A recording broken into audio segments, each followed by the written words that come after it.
কি করেছি আমি? তুমি আমার অনেক বড় ক্ষতি করে দিয়েছো। তুমি নিজেও জানো না সেটা। এক এক সময় মনে হয় নিজের জীবনটা শেষ করে দিই, পারিনি। আত্মহত্যা করা মহাপাপ।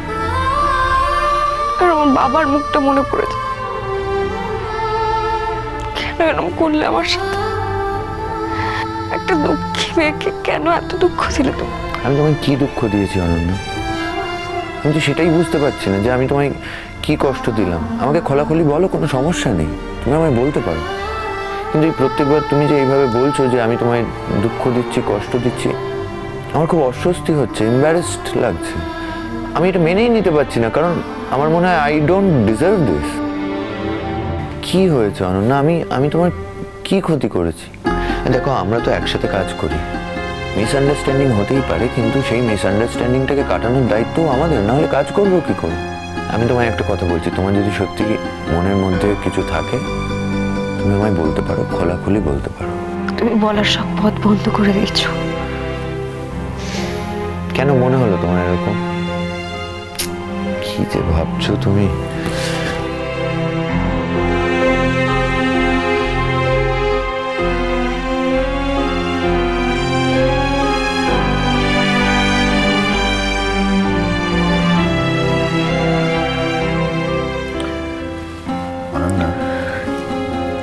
তোমার তো জানা উচিত যে আমি খুব সোজা সাপটা মানুষ। তুমি আমায় খোলাখুলি বলো তো, কি সমস্যা? তুমি হয়তো ভাবতেও পারবে না তুমি আমার কত বড় ক্ষতি করেছো, আর আমিও তোমাকে বোঝাতে পারবো না। হয়তো অন্ধকারে হাতড়ে যাবে সারা জীবন, বা নাও হাতড়াতে পারো, হয়তো ভুলেও যাবে কিছুদিনের মধ্যে। কিন্তু যদি কখনো মনে হয় যে কেউ তোমাকে বলেছিল যে তুমি তার চরম ক্ষতি করেছো, তখন একবার অন্ধকারে হাতড়ে দেখো, খুঁজে পাও কিনা। যদি তুমি নিজে কখনো খুঁজে পাও, তখন আমাকে বলো।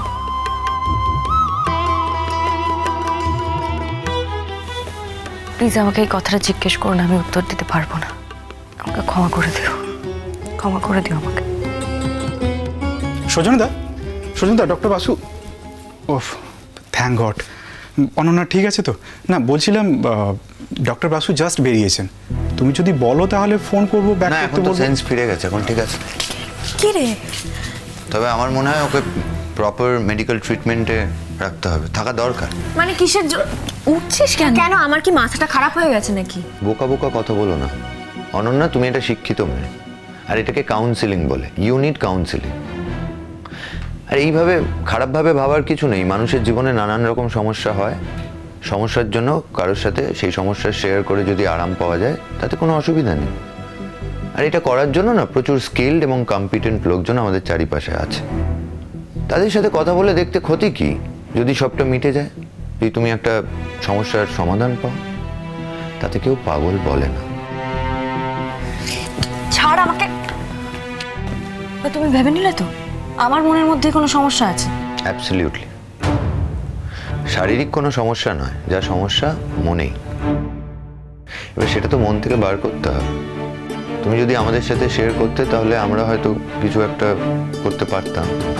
কিন্তু যেহেতু তুমি বলতে পারছো না, শেয়ার করতে পারছো না, কারোর না কারোর সাথে তো একটা কথা বলতে হবে। না, এইভাবে কিন্তু কাজ করা যাবে না, কাজের ক্ষতি হয়ে যাবে।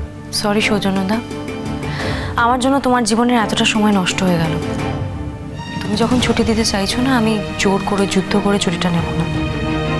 বেশ, আমি কাজটা করে দেবো, ছুটি চাই না। না, সেটা আমি বলছি না। আমি বলছি, দেখো, তোমার বাড়ির বা পারিবারিক কোনো সমস্যা থাকলে আমি তো জানি না, বা আমার জানার কথাও নয়। তুমি যদি না বলো, আমি জানতে চাইবও না। সেক্ষেত্রে যদি সত্যি সমস্যা হয়, work from home say option তো আছে। না না, ইটস ওকে, আমি কাজটা করে দেবো। তোমার তো কাজটাই প্রয়োজন, যেখান থেকেই করি না কেন। আমি এই একটা ফাউল কথা বললাম। আমি শুধু কাজটা বুঝি, আর কাজের পেছনে যে মানুষগুলো আছে তাদের বুঝি না। এটা বোধহয় ঠিক না। মানে আমার সম্পর্কে এরকম কথা কিন্তু কেউ বলে না।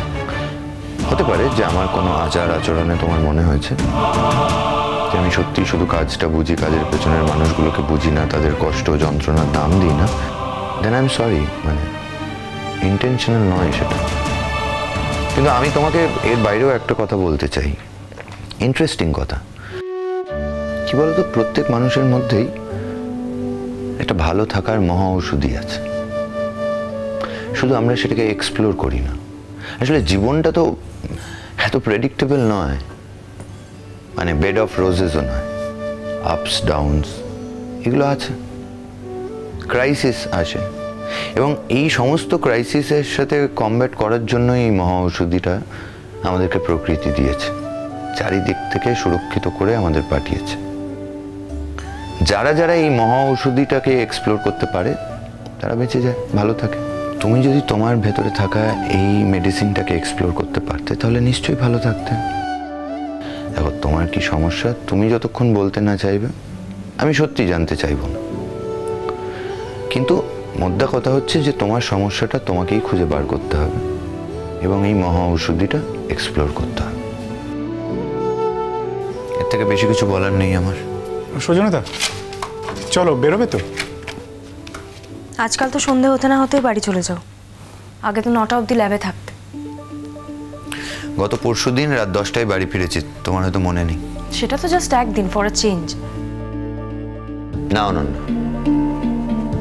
এটাকে ওয়ার্ক প্যাটার্ন বলে। আমি যেদিন আগে আসি সেদিন সন্ধ্যাবেলায় বাড়ি চলে যাই, আর যেদিন লেট করে আসি সেদিন রাত অবধি কাজ করে যাই, কাজ শেষ না হলে বাড়ি ফিরি না। ইনস্টিটিউটের যা যা কাজ আছে সেগুলো কমপ্লিট না করে বাড়ি ফেরা আমার অভ্যেস নয়। আমি প্রত্যেক দিন ঠিক করে রাখি যে আগামীকাল ইনস্টিটিউটে এসে কি কাজ করব, এবং যতক্ষণ সেই কাজগুলো শেষ না হয় আমি যাই না। এটাকেই বোধহয় ফোকাস বলে, এটাই আমার বরাবরের ধরন। কিন্তু আমার একটা কথা বলো, তোমাদের কি মনে হচ্ছে, মানে তোমার কি মনে হচ্ছে আমি কি ফাঁকি দিচ্ছি, নাকি আমার এই ওয়ার্ক কালচারের জন্য তোমাদের ডিমোটিভেটেড মনে হচ্ছে নিজেদের, কোনটা? এটা কি বলছো সজনদা? এত বড় কথা তোমার কোনো শত্রুও বলবে না। বরং অন্যান্য প্রফেসররা তো আমাদের আরো অন্য কথা বলেন। তারা প্রায়ই আমাদের সঙ্গে মজা করে বলেন যে তোমাদের সৌজন্যদাকে কাজের অসুখ থেকে অকাজের সুখে নিয়ে যেতে পারো কখনো, ফর এ চেঞ্জ। কিন্তু অনন্যা ডিফারেন্টলি ভাবছে। আমি কে, কি যায় আসে বলো তো তাতে? আমি তো সামান্য একজন রিসার্চ অ্যাসিস্ট্যান্ট। এই প্রজেক্টে কাজ করছি, এটা শেষ হয়ে গেলে আবার একটা অন্য প্রজেক্টে কাজ করব, আর সেই প্রজেক্টে হয়তো তুমি আমাকে নেবেও না, কারণ অলরেডি তুমি অ্যাপিল করে দিয়েছো যাতে তোমার সাথে আমি কাজ না করতে পারি। অনন্যা, তোমার কাজে আমি যথেষ্ট খুশি, অ্যাটলিস্ট আমার তোমার কাজ নিয়ে কোনো অভিযোগ নেই। কিন্তু দেখা যাচ্ছে যে আমার কাজ নিয়ে তোমার অনেক অভিযোগ আছে। দেখো, আমরা তো একসাথে কাজ করি, দুজনের যদি আন্ডারস্ট্যান্ডিংটা ঠিক না থাকে তাহলে কাজ ভালো হওয়া সম্ভব নয়। ঠিক সেই কারণেই আমি কথাগুলো বলেছি। যাই হোক, আর কথা বাড়াবো না। দেবজিৎ আর মাহি, তোমাদের দুজনকেই বলছি আজ বাড়ি ফেরার সময় অনন্যাকে প্লিজ হোস্টেলে ছেড়ে দিও। হ্যাঁ সৌজন্যদা, কিন্তু অনন্যা তো আমাদের কোনো কথাই শোনে না। সজনদা, আমরা তো অন্যান্য দিনও বলি, আসলে ও খুব আনমাইন্ডফুল থাকে। ও যখন রাস্তা পার হয় আমাদের খুব টেনশন হয়। বললাম তো, আজ বাড়ি ফেরার আগে তোমরা ওকে বাড়ি পৌঁছে দিয়ে যাও। হ্যাঁ সৌজন্যদা, আমি আর দেবজিৎ তো একটা স্টপ আগে পড়ে। হ্যাঁ, তাহলে তো কোনো অসুবিধাই নেই। এসো তোমরা। চল, আয় অনন্যা।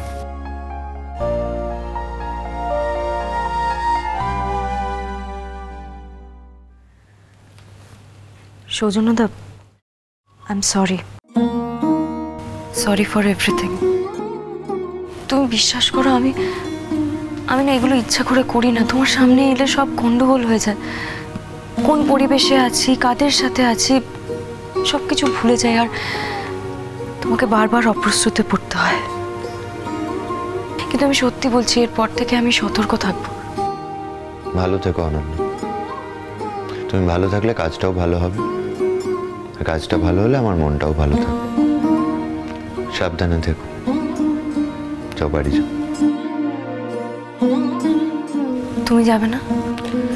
হ্যাঁ, যাবো। আমি এই কাজগুলো গুছিয়ে নিই।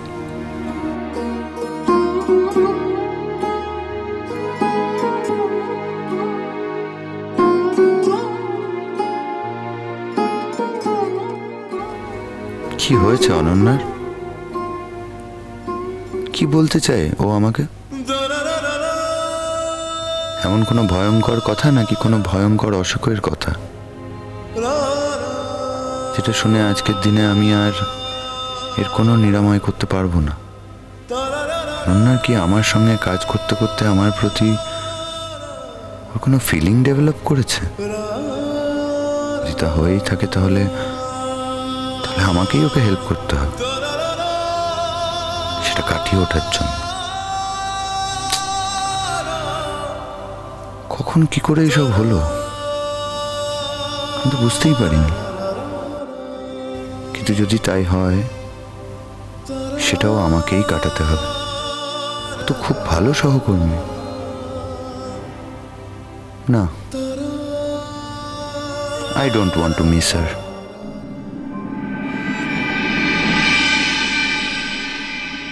কোথায় তোমরা এখন আসোনি কেন? তোমার এই দুষ্টু বরটা না খুব দুষ্টুমি করছে, ও কিছুতেই যেতে চাইছে না, তাই তো আমাদের সময় নষ্ট হচ্ছে। তা তোমরা কি জানো কেন আসতে চাইছে না? না আমরা জানি না কেন, গুনগুন একটু বলে দাও তো। কারণ ওকে আমি বলেছি আজকে আমি আমার বয়ফ্রেন্ডের সঙ্গে ওকে আলাপ করিয়ে দেব। চলো চলো চলো চলো চলো পাল্টাই।